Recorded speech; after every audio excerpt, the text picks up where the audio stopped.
Address कर दिया। अभी विंटर सेशन पार्लियामेंट में शुरू हुआ है, मणिपुर हिंसा की बात आज तक हुई क्या?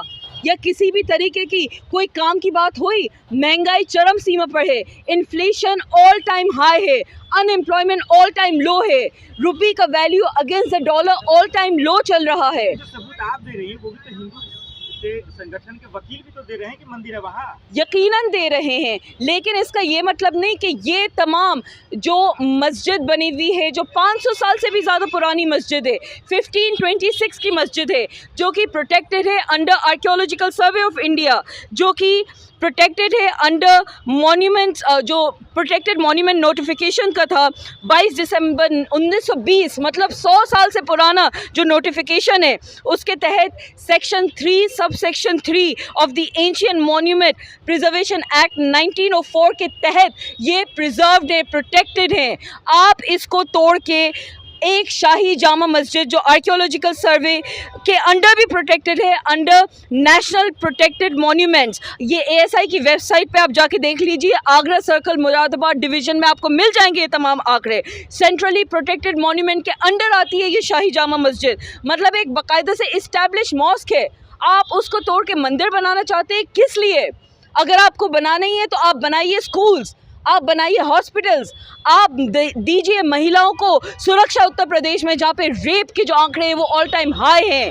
आप दीजिए रोज़गार उन युवाओं को जिनको आप नफ़रत के तहत इस आग में डालना ढकेलना चाहते हो, लेकिन उनके लिए आप एम्प्लॉयमेंट क्रिएट नहीं कर सकते। ये नफरत की आग क्या योगी जी लगा रहे हैं? बिल्कुल वही लगा रहे हैं। अगर ऐसी बात है तो खुद आदित्यनाथ जी के घर वाले क्यों नहीं जाते इस तरह के दंगे फसाद के मामले में? मोदी जी के घर वाले क्यों नहीं जाते? अमित शाह जी अपने बेटे जय शाह जी को क्यों नहीं भेजते?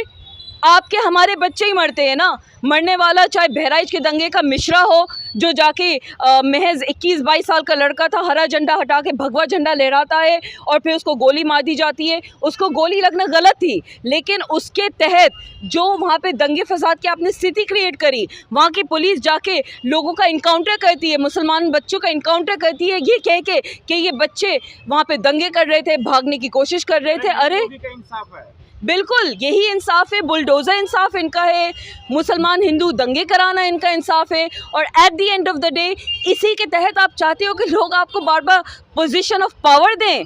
2027 का चुनाव उत्तर प्रदेश का ज़्यादा दूर नहीं है।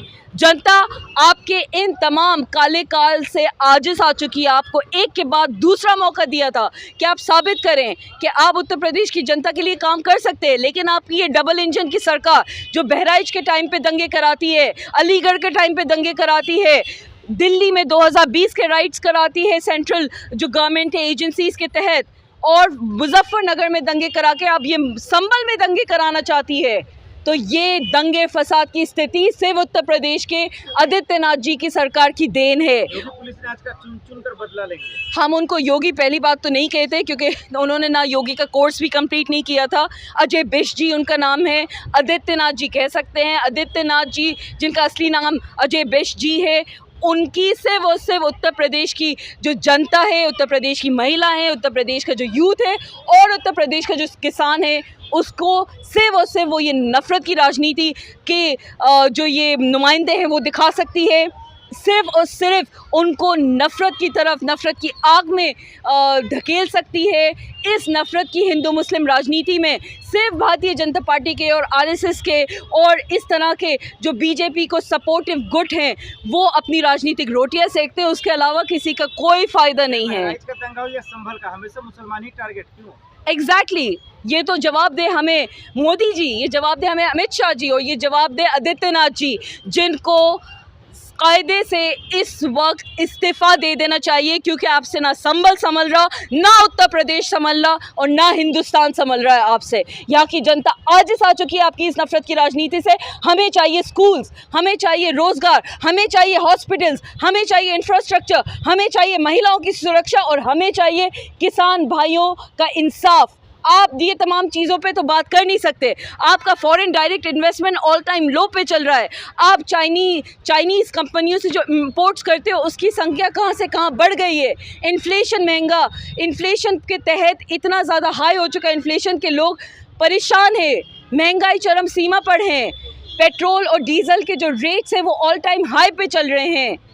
जो रुपी है उसका value against dollar all time low पे चल रहा है। और सबसे बड़ी बात, जो बेसिक आपके खाने पीने की जो चीज़ें हैं, दाल चावल आटा रोटी दूध महंगा हो चुका है, उस पे बात कौन करेगा? आखिर में ये बता दीजिए कि योगी जिस तरीके से मुसलमानों को परेशान और आजिज कर रहे हैं, पार्लियामेंट में चला, क्या कहना चाहेंगे आखिर?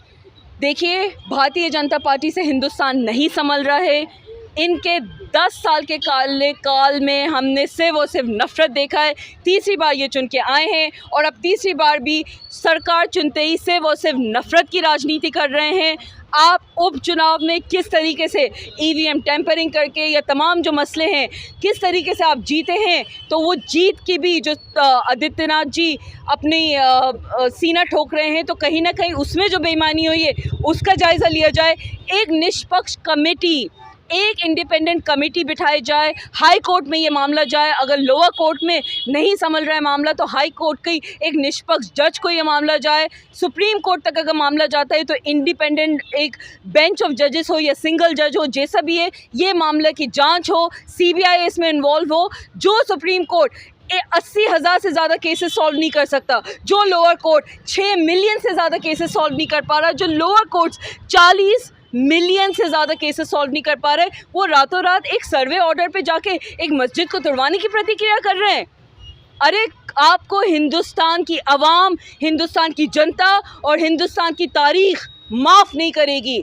आप इस संविधान के साथ जो खिलवाड़ करते हो, आप हिंदू मुसलमानों को लड़वाने का, नफ़रत फैलाने का जो काम करते हो, आपको ना हिंदुस्तान की जनता माफ़ करेगी, ना हिंदुस्तान का संविधान माफ़ करेगा। और आपको ये चीज़ समझना चाहिए कि जब हिटलर और फ़िरौन जैसी सरकारें अपनी तानाशाह के तहत नहीं कायम रहीं तो आप चीज़ क्या हो।